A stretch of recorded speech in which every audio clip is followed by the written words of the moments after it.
I'm just gonna start this thing off by saying how much I genuinely like this.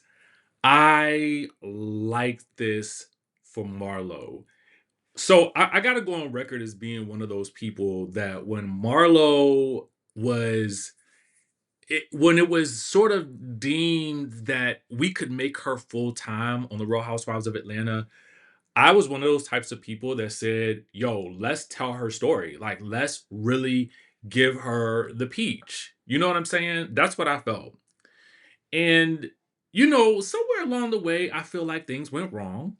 And I'm not sure if there was maybe someone in her ear sort of coaching her along, or if she was doing what she felt like she needed to do to make the show great, right? Which is add some spice, add some drama. But, it oftentimes felt like it went in a direction that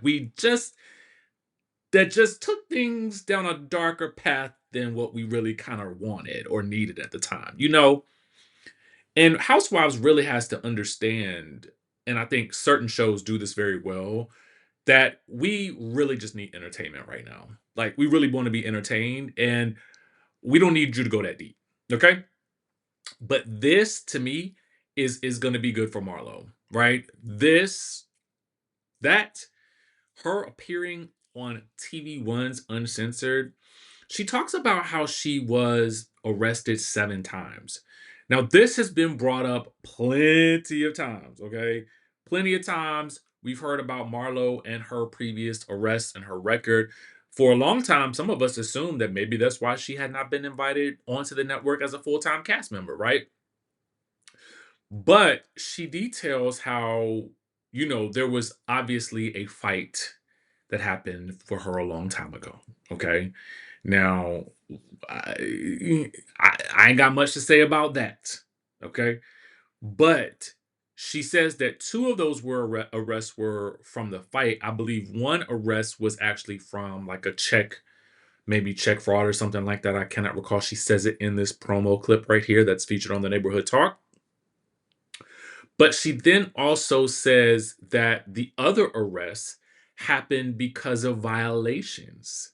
So, like, if she wasn't where she was supposed to be, if she had traveled out of the city or out of the state, those types of things. And she talks about how, if she had not been arrested, she does not know where she might be today. And so I think it was some interesting self reflection that she had done. And I want to know more. And I also would wonder, and I know I'm gonna probably get some flack for this because I think that some of you will think that I am celebrating um something things that she's done in her past, but I think like so many people before her, I would be interested in seeing a sort of TV one or a some type of docu mentory or film that is based on her life and the mysteriousness of how she came into her wealth. I want to see that. I'm always interested in knowing how people make money. You know what I'm saying? I know how people make money from content. When there's a housewife on a show, I want to know how they're making their coin. It's interesting to me. It's fascinating because sometimes I want to know because I want to do it too, right? Um, or I want to understand the process of how they got it so I can say, that's how they made their money. That was super smart, right?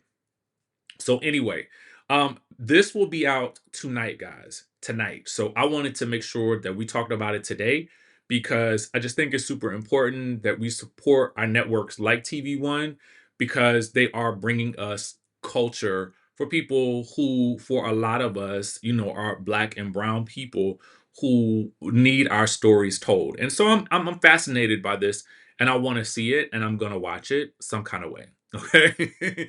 TV1, why don't y'all start sending me some of these things, okay? So I can go ahead and get a preview of it. I mean, come on now. Anyway, y'all let me know what y'all think. Um, let's move on. Let's move on. So it's so funny that we've been talking about Robin Dixon in the news quite frequently. Quite frequently. hmm As a result of her podcast with Giselle, Reasonably Shady. Reasonably Shady. I'm going to tell you guys something. I think it is super. If any of you decide that, and this is what I do my master classes about, if you any of you guys decide to get into this space as a podcaster, as someone who creates content or commentary regarding your business or regarding your love for a particular show or your love for whatever it is, something that I feel like is interesting for Robin that you will find yourself, which is again why I host my master classes. I think I might do another one this coming Tuesday. If y'all want it, let me know and I'll do another one. But when you get behind this mic, you become super comfortable over the course of time. And so you get completely comfortable expressing your opinions, your thoughts about different topics. Okay. And I think that that's what has made Robin so interesting post Housewives is that on the podcast, she seems very comfortable and activated, right? And I think that that has been a thing for Robin. When Robin was present and activated on Housewives, to me, she was very interesting. When Robin became sort of a passive observer of her own life on the show, or at least that's what it felt like. I think people felt like, and then she had that tagline about how she just doesn't care. She gave very blasé energy to things that should not be or feel blasé, except when it was about someone else. But the things in her life at times where she can give us the emotion, and don't listen, I don't want to say she did not. I just felt like because she seemed to be so attached at the hip to Giselle that she never truly actually seemed like her own persona, even when it came to her own story, and especially the things that were going on with her and Juan, which K Michelle did dive into. K Michelle was basically like, you, you couch potato. Okay, K Michelle leans into that country. You know what I'm saying? She leans into that country twang couch potato. Um, she leans into that. And I ain't mad at it. As a country boy myself, I don't always lean into it, but man, when I do, you know what I'm saying? Anyway, back to what I was saying about Robin. So with Robin, I just felt like I've always just wanted more from Robin, and I want her to call out not only the people that she doesn't like, but the people that she does. It makes for such a more interesting show when two people who are closely aligned can also say, like, "Girl, you was wrong for that. Why are you doing that?" That's interesting. It doesn't mean that you have to feud and tear that person down. It just means that everybody's calling everybody to the carpet. I always say a good housewife show is where the realization amongst the wives is that everybody's wrong and everybody is right. And if you think deeply, you will understand what I'm saying, right? There will be moments where you're going to be wrong, but you might think that you're right in that moment. Then you look back at the episodes and you can get a more global perspective of, okay, yeah, I really wasn't right in that situation. Or, yeah, I wish somebody had toned me down in that situation or talked me off of that ledge before I went there, right? So, anyway, with Robin, the news comes that she is coming back as a friend. Boo. Okay, so as somebody who is also blocked by Robin, I'm going to say that I'm here for this. Robin, as we just spoke about, has gotten extremely comfortable giving her opinions and her thoughts, which I feel like she always kind of was. But I think even more so on the podcast, I oftentimes find that she is quite opinionated. And I want that Robin to show up on Housewives, even if it is just a friend role, right? So here is the tea. Shout out. I saw this yesterday after we finished our conversation about K Michelle dragging Robin and Giselle for filth on the Jason Lee show. And it says this, and shout out again, Queens of Bravo and Reality Blurb, which is where they got it from. A source has now confirmed that Robyn will indeed be returning in a friend of capacity. And they revealed what ultimately led to the decision for her not to be full time. Okay. Robyn is definitely back as a friend, the insider shared. Although she didn't want to return in any capacity last year after she was let go, and even refused to show up at the event Giselle Bryant hosted for the podcast that they are both on, she changed her tune this season. I said it to you guys last season that it was in my opinion, a huge mistake and likely ego that probably led to that decision. I do understand it, but I also feel like because I'm sure she's like, this is the show that I used to get paid a good amount of money for. Y'all want me to come back on this show and y'all not paying me. Like, it don't make sense. But it does make sense because your podcast pays you.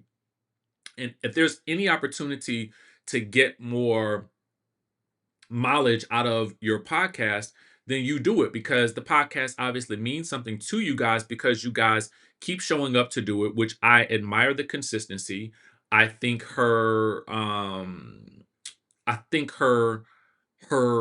voice would have been a welcome voice for that occasion. And I think it could have changed the temperature in the room for a couple of things. Because as Chanel Ayan points out, she knows how to get to the bottom of everything. Let's all be real. She knew things and questioned them. So I'm excited to have her back. I'm excited to have Robyn back if Robyn shows up fully as Robyn, okay, and not just Giselle's BFF. Because I felt like Ashley was kind of falling into that category this year, and we don't need two of those people. We don't need that. We need everybody to be able to just stand on their own. Okay. That's what I want from Robyn this go round. I'm not mad at it. Okay. Again, even though I am blocked, I'm not mad at it. All right. So, as for what made her change her mind, the source alleged that she, quote, needed the money and thus ultimately swallowed her pride and took the Bravo bait. I'm gonna say this, and I wanted to really resonate with you guys. The rent is always due. Okay. I say this all the time. It's something that I feel like I heard um Latroy Davis, if you guys most of you guys may know him from Instagram and some other things that have happened on Instagram as well. But I've known him for quite a few years now, and he's bottom line hilarious, right? But I think I heard him say that one time, the rent is always due, and I'm like, you're so right about that. The rent is always due, the mortgage is always due, the bills need to be paid, and when you've been used to making a certain amount of income, and then that income changes dramatically, it may not be that she is broke, it just may be that she wants to make that coin again, and I'm not mad at that. I think Robyn was also investing in certain things. I think that there was some type of facial clinic or something that she was also working with. I'm not sure. Don't quote me on that. But as K Michelle talked about, Robin's hat line and stuff like that of that nature. I would, get me an embellished hat. Remember what that time Giselle called it embezzled? I'm like, girl, you can't even get your best friend's cat. See, that's why I feel like Robyn, you need to be calling Giselle out when she needs to be called out. Just like when let me like this post. Just like when she threw you under the bus and told Quad that it was just you who said that about, them people rinsing and recycling people from VH1. We need to see you check her on that. Okay. Now I'm sure you checked her on it and y'all was fine, but I want to see it in real time. And this is not me coming down on Giselle. This is just me saying that you need balance on these shows, right?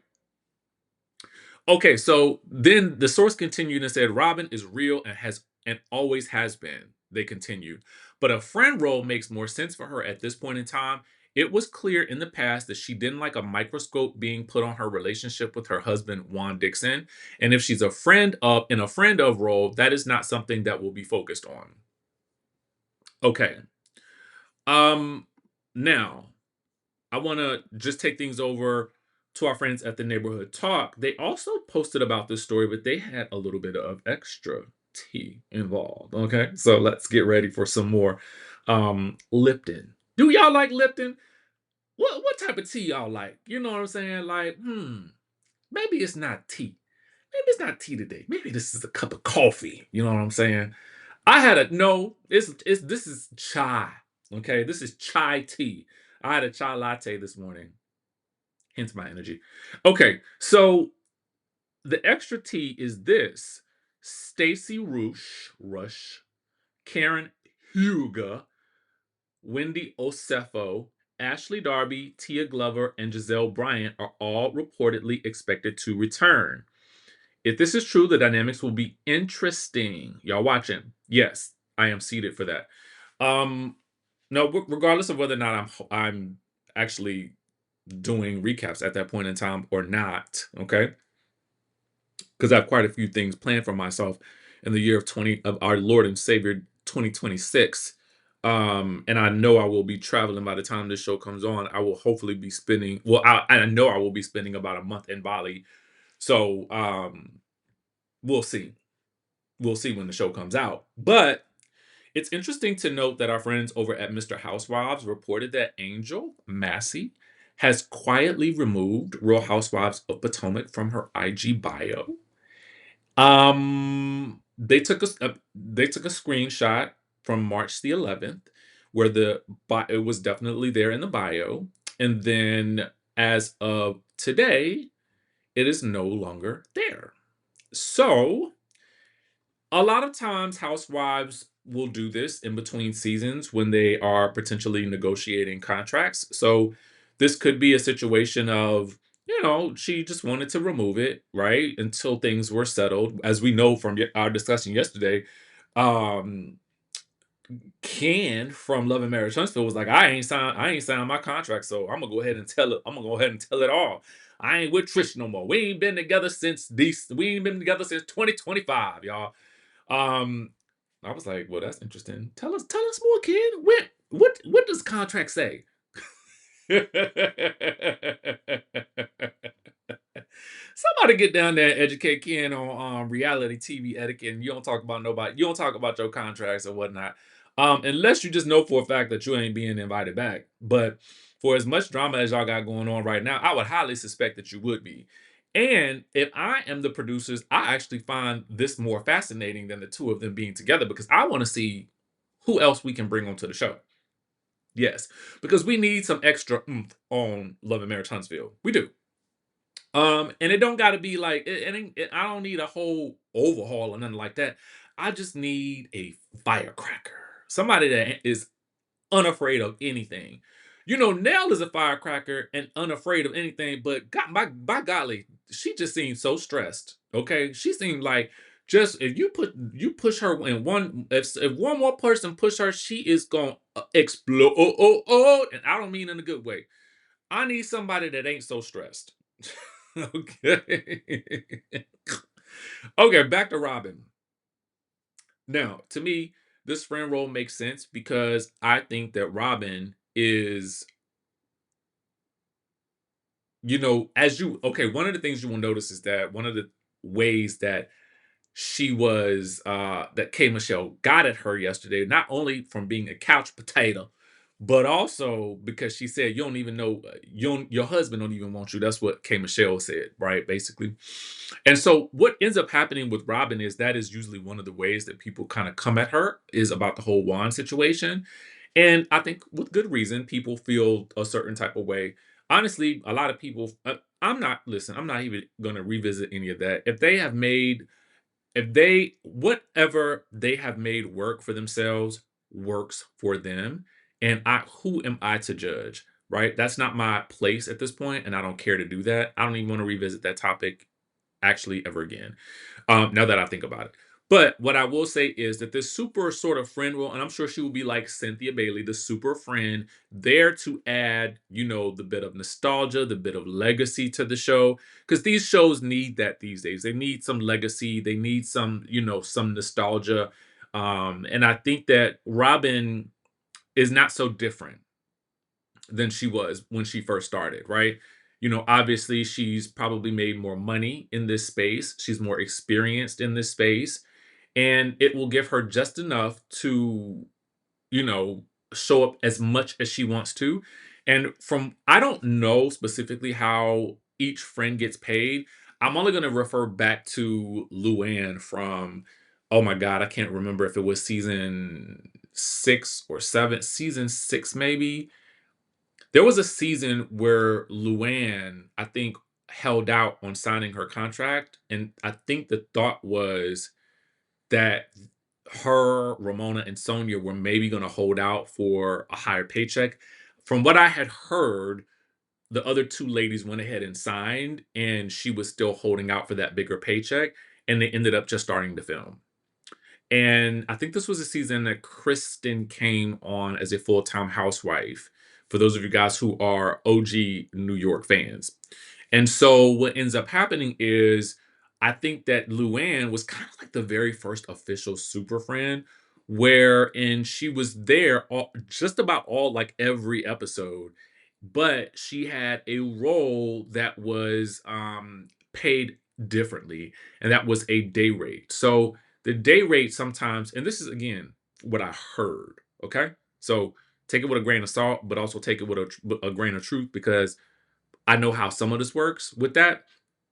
With the day rate, you can kind of just get paid for whenever you show up. And I don't think you have to wait until a certain point in time to get paid. I think you can get paid as you go for that type of rate. Now, I don't know if they were doing it the same way then. And I don't know if that's specifically how it works now, but I believe that is what we see with Cynthia. So whenever she wants to show up in that role, because she is also legacy at this point and super friend. She's still kind of like a bit of glue for that group in Atlanta. I would expect that we would see ROBYN get somewhat of the same treatment. Okay, so that's what I'm anticipating. I say all this to say lots of commentary about it, but I'm excited that she's back, and I say this for many reasons. Sometimes I feel like you do need to cycle out housewives to give them a break, to give us a time to maybe miss them and see what is now going on with them. You know, like Cynthia Bailey says, now what else is going on? Give us that version of you now, right? And you don't actually have the pressure of having to provide a lot of story, because to be honest with you, well, that's a story for another day. We'll save that conversation for when we need to have it. But for right now, ROBYN, welcome back. um I wish you nothing but an amazing season. I wish you nothing but lots of money and success for you and your family, and I really do wish to be entertained. That's the bottom line for all of this. Okay. With that being said, listen, guys, like I said, I plan in October to be in Bali for just about a month. Okay. So what work I'll be doing, I really don't know, and I really can't tell you. What I can tell you is that we have two more spots for Bali. This trip will resonate for you if you are someone who is looking for a transformation, you are looking for a reset, you are in the throes of life, you may have just lost something, a job, a loved one, and you need to connect with like minded people who are on a journey to transform and elevate. And if you are that person, then I am talking to you specifically. You know who you are. You know that this trip has been calling your name. And so the two spots that are left, okay, I told you I have four people who were like, I'm about to book, I'm about to book. Go ahead and do it today. Okay. It's $99 to reserve your spot. Go ahead and get that done so you can be on this trip. Now, I'm going to tell you guys a little bit of my plans real quick, right? Two things. I am going to be also stopping back through Bangkok. Okay. I must do a little shopping. All right. I'll probably spend about 3 to 4 days there.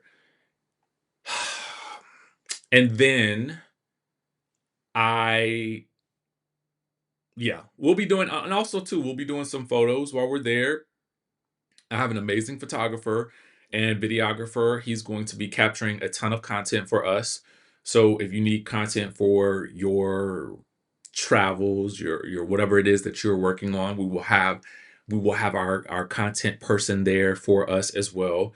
There'll be you don't have to think about anything on these trips. You don't have to think of you just show up. You show up with your luggage. Okay? You show up with your luggage and ready to have a good time and be down for whatever. Okay? We're doing waterfalls. All right? We have a transfer, like a light and sound ooh, experience that I have set up for y'all that it is going to blow your mind. Okay?